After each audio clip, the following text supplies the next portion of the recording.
Гадзінамі чакаць у задушлівым аўтобусе, сціраць памяць тэлефонаў да заводскіх наладаў і спадзявацца, што цябе не выключуць у асобны кабінет. Сёння памежныя чаты нагадваюць зводкі з зоны ўзмоцненага кантролю. Кожная паездка ў Беларусь ці выезд з краіны ператварыліся ў латарэю з удзелам спецслужбаў. Калі пачытаць тэлеграм-чаты, становіцца відавочна. Галоўная прычына шматгадзінных затораў на мяжы з ЕЗ – гэта не праца мытні, а бясконцыя прафілактычныя размовы з сілавікамі. Паводле самых сціплых падлікаў, толькі за ліпень праз такія допыты прайшлі дзясяткі чалавек, а сама працэдура можа цягнуцца да 4 гадзін. Пакуль некалькіх пасажыраў трымаюць у кабінетах, увесь астатні аўтобус вымушаны пакорліва чакаць. Сёння ў зоне рызыкі усе. А найперш беларусы, якія з'ехалі пасля 2020 года або даўно не былі ўдома. Калі чалавека не было ў краіне больш за год, рызыка трапіць на допыт максімальная. На асаблівым кантролі тыя, хто меў хоць адну палітычную адміністратыўку, падпіскі ці данаты, а таксама ўладальнікі замежных дакументаў і дазволаў на жыхарства.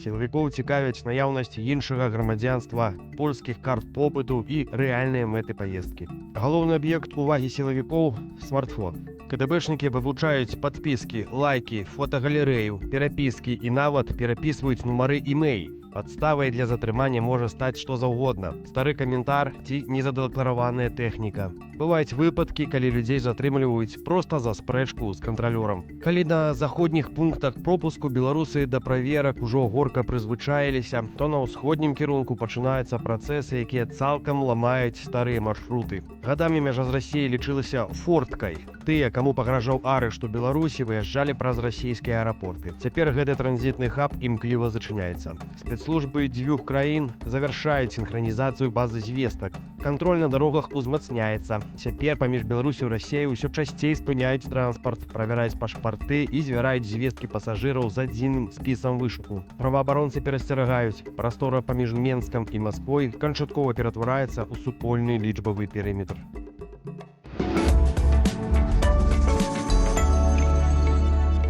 Як усе мы ведаем, апошнія гады пераход беларускай мяжы нагадвае такую моўную латарэю. Можна захраснуць у чарзе на сотні, можна трапіць на допыт, могуць нават запатрабаваць тэлефон. І вось 6 жніўня ўступілі ў змену правілы праходжання памежных пераходаў. Ці азначае гэта палёгку для турыстаў і падарожнікаў? Што ўвогуле змянілася? Будзем шукаць адказы на гэта іншае пытанне разам з адвакатам Дмітрыем Лепрэтарам. Вітаем, Дмітрый. Вітаем.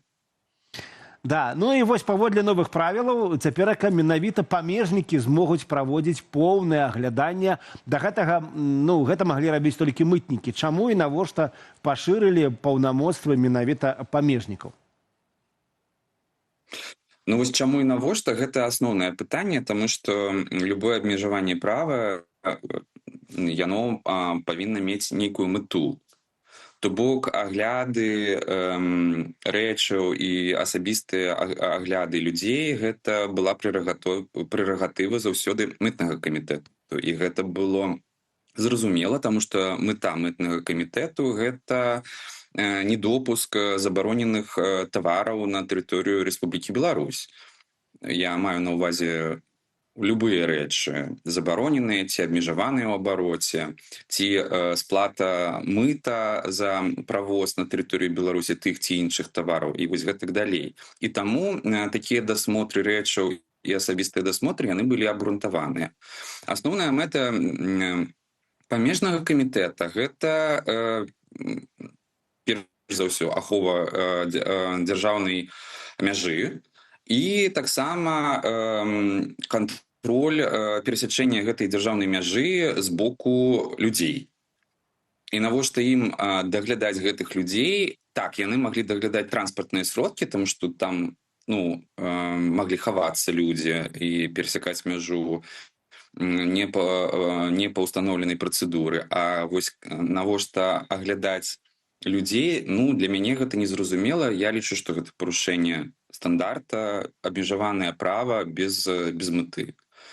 Што на практыцы, то бок памежнікі зараз могуць аглядаць і людзей, правадзіць асабістыя дасмотры, таксама аглядаць рэчы, якія пры сабе у пасажыраў ці увогуле людзей, якія перасякаюць мяжу. Так, Гэта асноўнае змяненне, якое ёсць. так, а што ж можа стаць падставай для вось гэтага асабістага аглядання? Ці можа, не ведаю, памежнік правесці яго проста сваім вось рашэннем, узяў, вырашыў без, не ведаю, ніякіх там канкрэтных падазрэнняў. Вось захацелася. Глянуў такі на цябе, што-то ты мне не падабаешся, кажа. І давай аглядаць. Увогуле можа гэта зрабіць так, нават беспадстаўна, і таму што ёсць выбарачная праверка, яна ёсць ва ўсіх працэдурах. Увогуле памежны пункт гэта такое малое месца несвабоды. Вы туды заехалі, і вы оттуда самі выехаць не зможаце. Вам патрэбны дазвол супрацоўнікаў памежнага камітэта ці мытнага камітэта. Таму гэта такое вельмі вузкае месца, дзе вашы правы яны яшчэ больш звужаюцца. Таму так, яны могуць гэта рабіць па асабістай ініцыятыве. Больш за тое, у іх жа ёсць базы усе на мяжы, яны бачаць, колькі разоў хто перасякаў дзяржаўную мяжу Рэспублікі Беларусь, калі.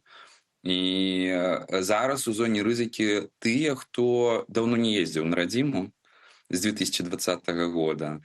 Да такіх вельмі, я б сказаў, прыстальная увага са стороны з боку супрацоўнікаў памежнага камітэта будзе. Яна і зараз ёсць, і будзе.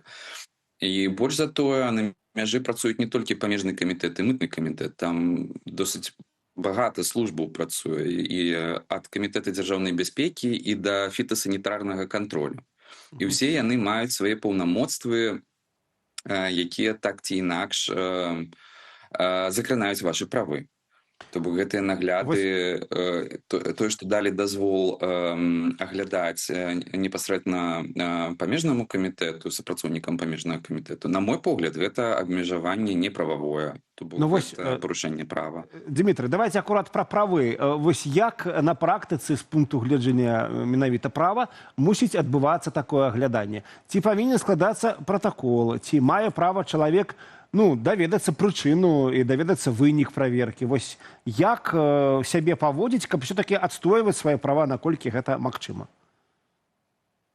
Па-першае, прычынай можа быць тое, што вы там вельмі падазрона сябе вядзеце і гэтак далей. То бок абгрунтаваць гэты дасмотр супрацоўнік памежнага камітэту зможа, спасылаючыся на адпаведны пункт беларускага заканадаўства.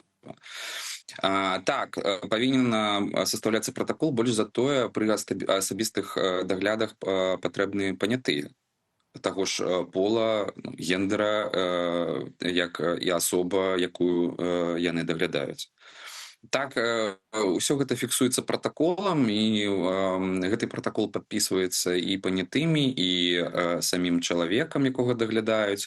І вось у гэтым пратаколе таксама вы можаце напісаць, што вы не згодны з гэтым, што гэта было парушэнне вашага права і гэтак далей. Але лаяцца не трэба з імі,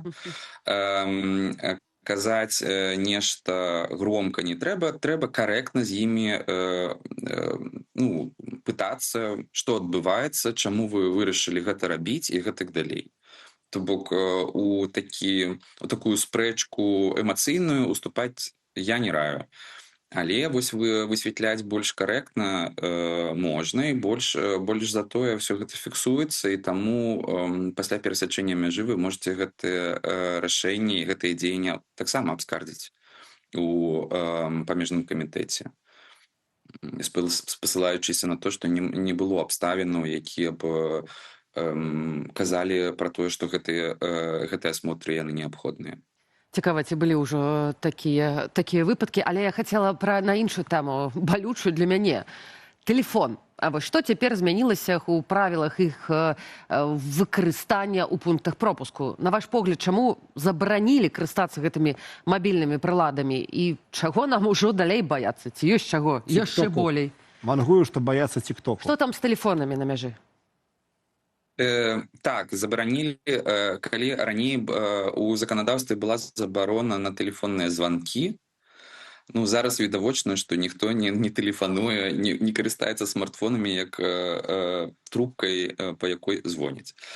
То бок забаранілі выкарыстанне фота-відэа абмежаванае, таксама выкарыстанне тэлефона на памежным пункце. З аднаго пункту я разумею гэтую забарону, таму што ўсё ж такі памежны пункт гэта рэжымны аб'ект.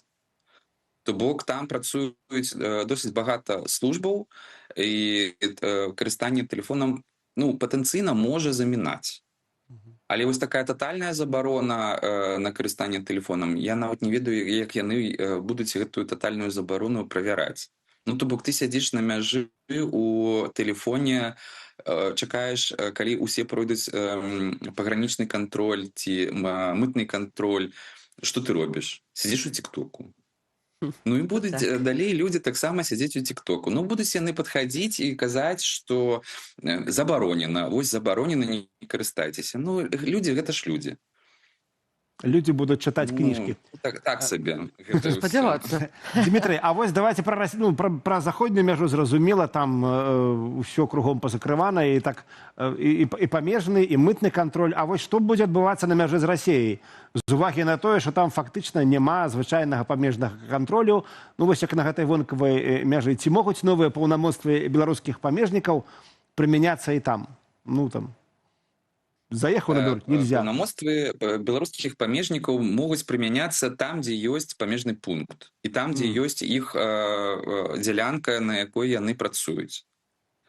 Таму, калі раз-пораз уводзіцца памежны кантроль з Расійскай Федэрацыяй у нас, так, яны з'яўляюцца на мяжы, яны правяраюць. І вось на гэтых там нават часовых памежных пунктах таксама яны маюць усе паўнамоцтвы, якія былі дадзены ім, у тым ліку і новым заканадаўствам. І таму вось усе гэтыя абмежаванні, яны там таксама будуць дзейнічаць. Што тычыцца увогуле мяжы Расійскай Федэрацыі і Рэспублікі Беларусь, я б не казаў, што гэта была фортка. Так, можна было праскачыць, калі ведаеш дзе, але ўсё роўна, памежнікі Расійскай Федэрацыі гэта структура ФСБ, каб было разуменне, аб чым мы кажам. Вось, і таму яны раз-пораз ахоўваюць гэтую мяжу. І таму я б не сказаў, што было вельмі бяспечна яе перасякаць. Так, гэта не заўважна там вонкава, але ўсё ж такі прысмотр за гэтай дзялянкай ёсць. Дзякую за гэтую вельмі інфармацыйную размову. Цяпер мы ведаем, што трэба рабіць, калі паедзем на мяжу. Нагадаю, з намі на сувязі быў адвакат Дмітрий Лепрэтар. Мы размаўлялі пра новыя правілы пераходу беларускай мяжы.